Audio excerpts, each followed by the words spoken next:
He needs to implant Christians in everybody's life. So there may be a job that he placed on your heart that may be a level or two ahead of where you're at, but he needs you to be a leader in that space. He needs you to show up. He needs you to be the Christian that he called you to be. He needs you to have a level of influence that other people in that position or that organization may not have, and may not be believers, and may not lead people to God.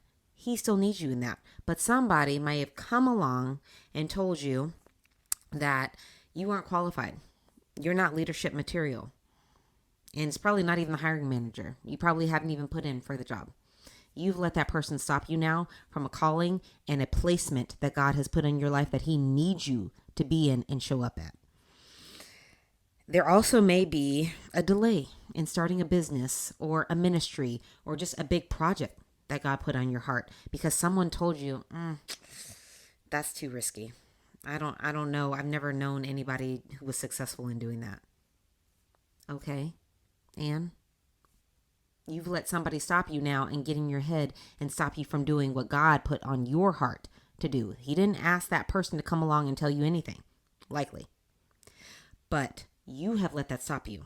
Also, another thing, you may be over-explaining yourself to make other people feel comfortable with the decisions that you've made, that God told you to make. He didn't ask for anybody else's opinion when he told you to do something, but you feel the need to make sure everybody else is comfortable with the decision. So now you're explaining it in such a way that you think is going to make them jump on board with you when it's likely not, because that's just the way the world works, and that's just the way God is. If he called you to do something, likely you will have just about nobody with you on that journey. And if you have a person or two, praise God, because then he's giving you some support to execute on a very big mission that he has for your life.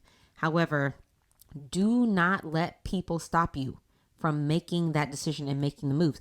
Do not over-explain yourself. It is not important to them to understand what God told you to do. It's not important.